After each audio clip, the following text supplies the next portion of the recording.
Welcome back to Powers Powwow. Peace to you.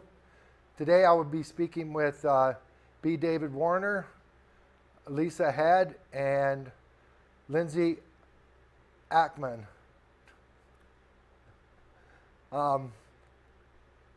Popular authors here in Waterford. Hi, David.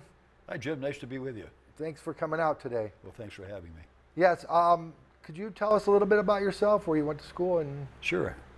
I went to Michigan State.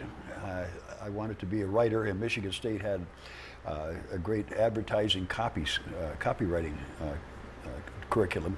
And so I went to Michigan State, where I squeezed 4 years of education to 3 terms, Johnson's, Nixon's, and Ford's. So anyway, yeah, so that's my background. And I graduated from Michigan State, went to work for Ross Roy in the advertising agency business, and I was in it for 40 years or so. wow. Yeah. Oh. So I wrote TV commercials, radio commercials, billboards, brochures, everything. Oh, that's an interesting job. Yeah. I tell people I never worked a day in my life. I loved every minute of it. So you did all the writing for it? Yes, and the yeah. advertising. And because of that, I really, I wanted to write the great American novel. Everybody does.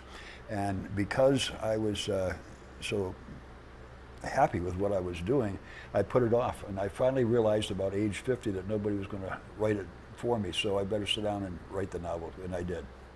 So that a lot of research went into your novel? Well, a lifetime of research in the advertising agency business, because it was set in the advertising industry. A young woman named Darcy James, who is a creative supervisor for a large fictional advertising agency. The Freeze Frame. That's book. Freeze Frame, yes. Yes. And so, yeah, and that involves politics, drug cartels, terrorists, and all of that. And there's a third-party candidate that's rising in the polls. He's kind of a nobody can figure him out. He has no background to speak of, and he's sort of like a Manchurian candidate. And so anyway, and Darcy and her love interest find his secret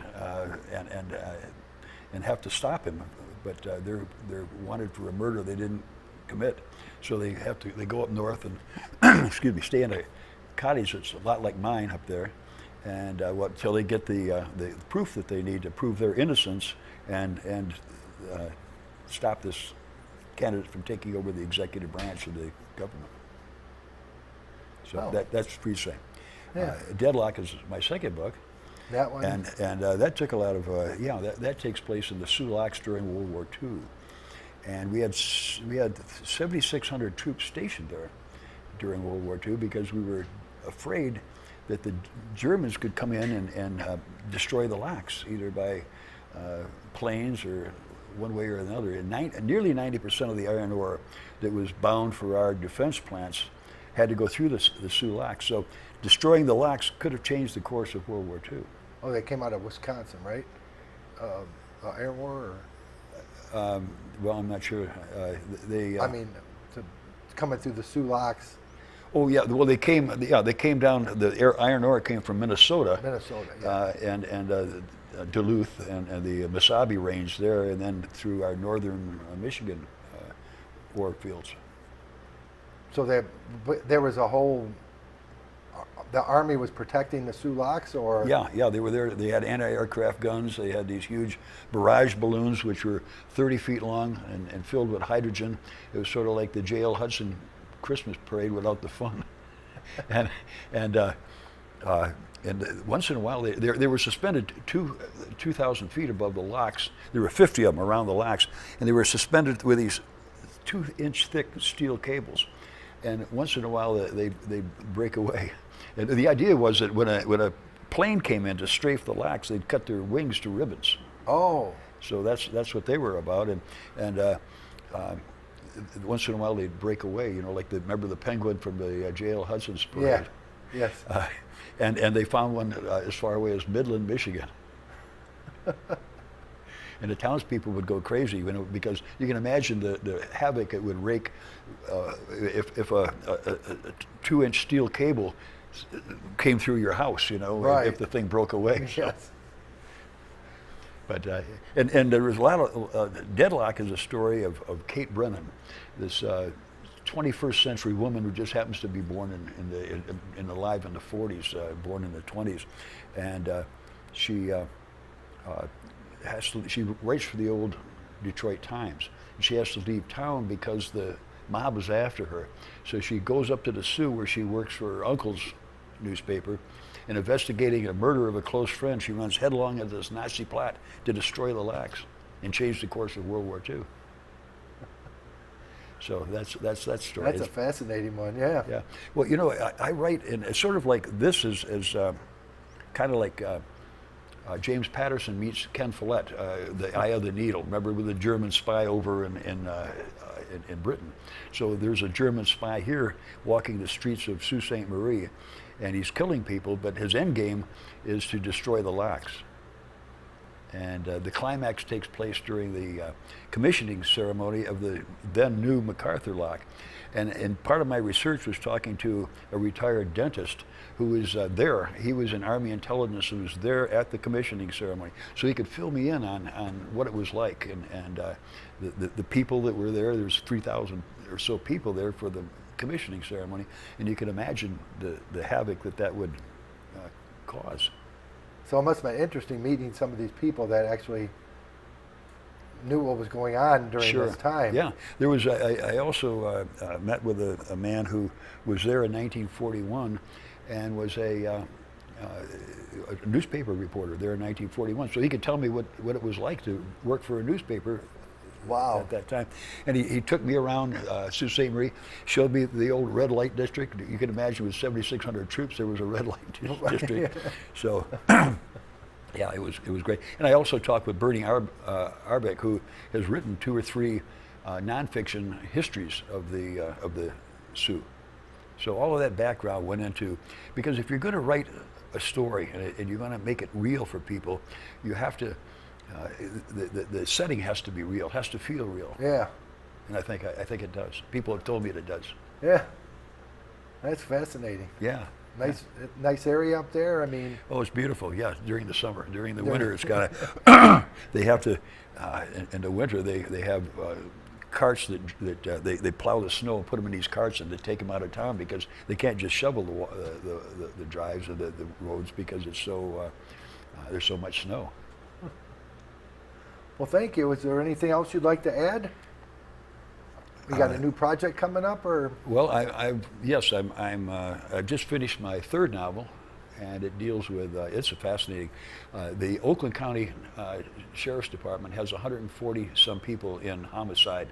Only 6 are involved in the SIU, which is a strategic investigative unit. They're the cream of the crop. And my two characters are sergeants that are in the SIU, and they're tracking a serial killer that's bumping off wealthy widows in Bluefield Hills in Birmingham. So, and I did a lot of research on that too. And I recently went back to talk with Captain Joe Quisenberry, who's helped feed me some information. And I went through the SIU offices, which are different. They're off by themselves, and met some of the SIU people. And it was kind of like meeting characters from my book. Oh, wow. So it was very interesting. And is that out now? Is that coming out? No, it will be out. It will be out? Yeah, but not for a while.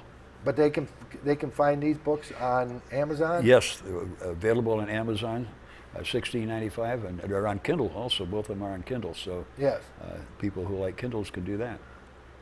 Well, thank you very much. Well, thanks, Jim. It's nice to be here. Yep. Peace out. And now I'm speaking with Lisa Head. Lisa, thank you for coming out. Thank you for having me. Could you tell us a little bit about yourself?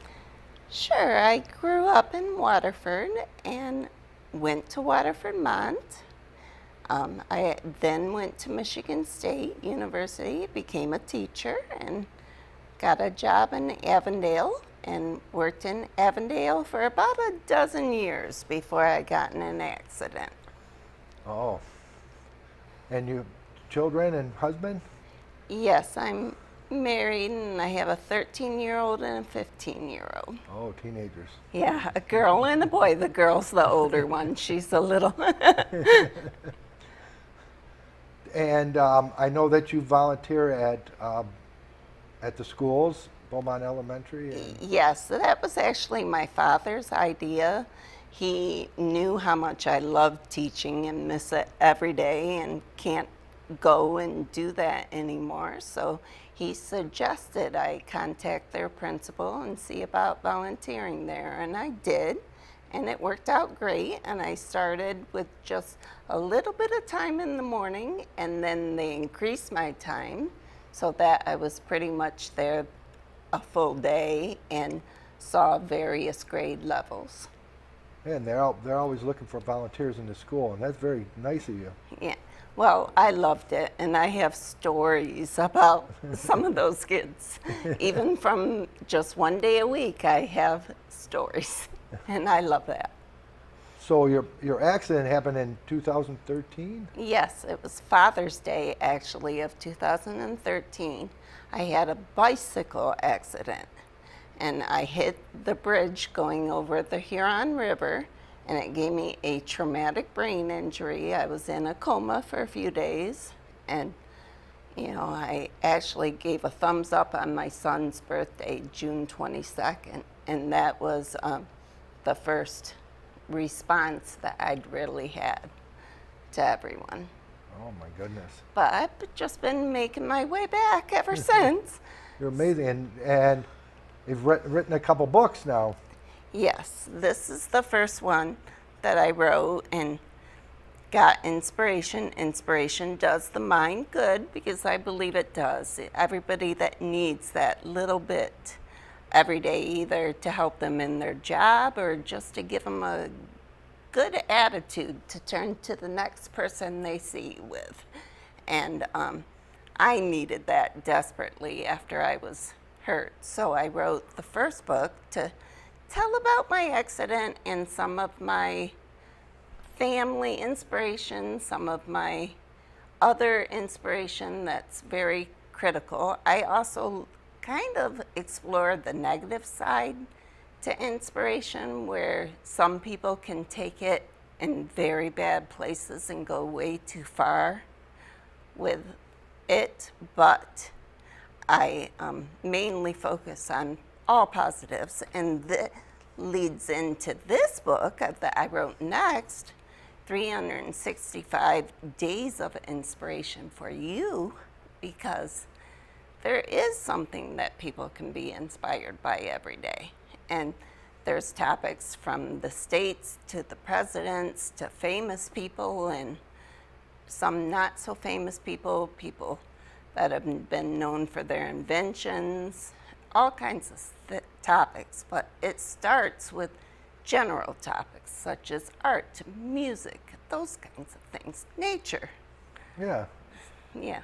And to keep a focus on positive and inspirational things. Right. And then I get to read one page per day Yeah. for a whole year, and then I think I'll start it all over again. But Yeah, that would be great. And maybe I'll have my next one out by then. Who knows? so you have an upcoming project then you're working on? Yes, I actually have completed another year's worth of inspirational topics, and it's just a very involved process getting a book published, and I'm trying to decide how I want to do it this time, basically. Did you, now when you did this book, was there some kind of research you had to do, or is it just, Well, the first one I did research. The second, or didn't really research, I'm sorry. A little bit when I get into the negative side, because I do write about Charles Manson and Adolf Hitler, and I wanted to make sure I had dates and all those things correct in the book. So I did a little bit of research on this, but on this I did quite a bit, and I used websites such as Wikipedia, but also STAR's websites, their own personal sites and different things, and government sites for the states and that kind of thing. oh, that's very neat. I love your Thank books. They're fantastic. Thank you. And I hope so. yes. So, and they can pick these books up on Amazon or? Yes, Amazon is probably the simplest way to get it right now. I used to love bookstores when you can go in and get bookstore. I know. I don't know where to find them. It's like record shops. You can't find them either. I know. One of the traditional, 100% traditional publishers that wanted to publish this book wanted me to get 10,000 copies. And I would basically have to drive around, which right now I can't do. I'm working on getting my license back, but I can't drive right now. But I would have to drive around to different bookstores and try to deliver hundreds of copies to each one. And I just can't do that. So I couldn't go with that company. Oh, jeez. So, Lisa, what do you have coming up in the? Well, I'm actually going to Celine's Professional Development Symposium.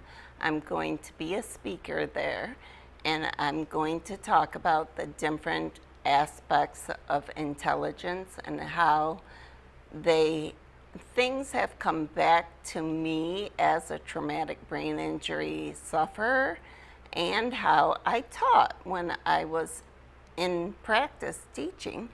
And some things you learn through movement, like never eat shredded wheat or soggy waffles is better. But that's the, of course, north, east, south, west. It's a way to teach children the directions and things, different learning techniques using multiple intelligences. Focus on acronyms or body movement or things like that that facilitate learning. And I'm going to share a number of each of the multiple intelligences with the staff of Celine. Oh. And I hope to do more of that. I've talked a little bit with the principal at Beaumont about talking to her staff as well. Beaumont Elementary here in Waterford. I would love to talk to more in Waterford and keep going. Excellent. Well, you're quite the inspiration. You're an inspiration to me. Thank you very much. I've tried to do everything I can. You know, I have kids to keep working for, whether they're at school or they're at home. Well, thank you very much. Peace out. Welcome back. Now I'm speaking with Lindsay. Lindsay, my pleasure. Thank you for having me. And could you tell us a little bit about yourself, where you went to school and? Absolutely. I went to Michigan State University, which is pretty cool because I see I'm the third Spartan on your show today. So very exciting. Yeah. I graduated in their elementary program in education, and I actually went ahead and did my internship in Waterford at Waterford Village before it was closed down. So I've been in Waterford for a while, and now I teach second grade in Waterford, going on my 4th year. Oh, and where'd you go to grade school? I went to school at Wisconfield at Scotch Elementary. Oh, in Kego Harbor. Yeah, yes. So you teach at Haviland Elementary? I do. And what grade? I teach second grade. Second grade? Oh, very nice. Yeah. We bring little kids, the Rotary Club gives a little National Geographic's little kids. We bring those every We so many love months. getting those. Yes, Our that's Don students Arson. do. We had him on the show yesterday. Well, you have a book now. It's very interesting. It's what's happening to our kids nowadays. I do. So my students are actually my inspiration for the story, The Day the Swing Stopped. I noticed that every time they come in and they're so excited to share with me about their weekends, they all revolve around playing video games or watching TV. And I noticed they spend a lot of time in front of the screen. And during my studies in my Master's of Educational Technology, we actually studied a school that was full one-to-one.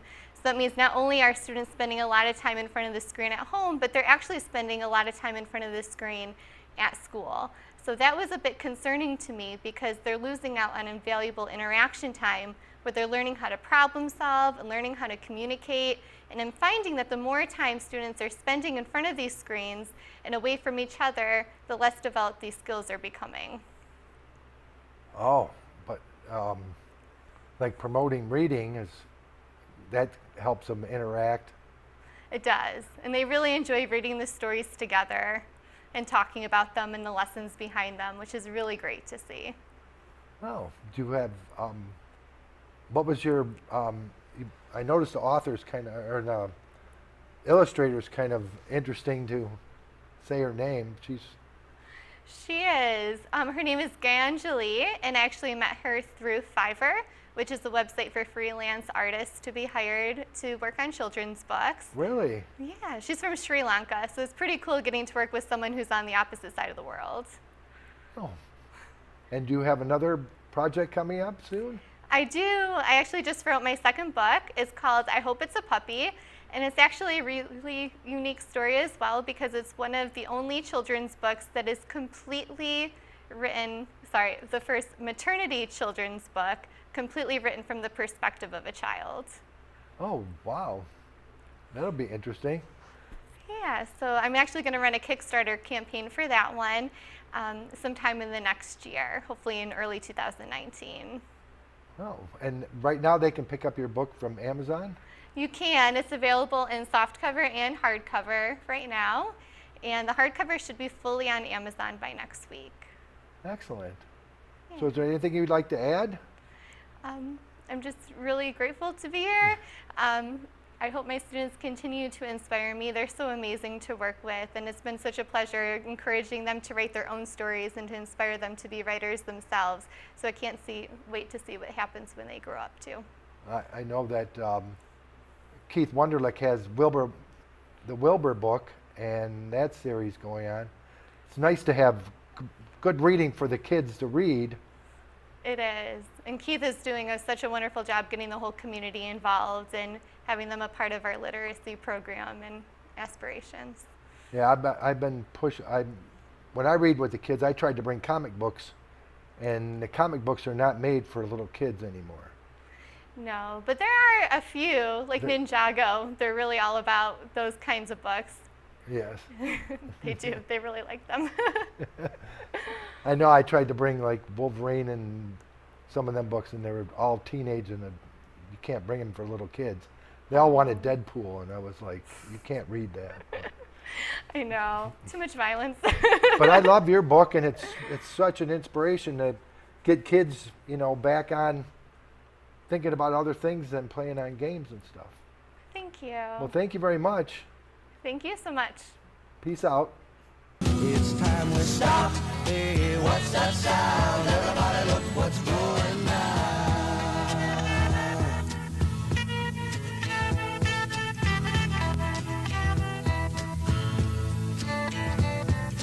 Paranoia strikes deep into your life. It will creep. It starts when you're always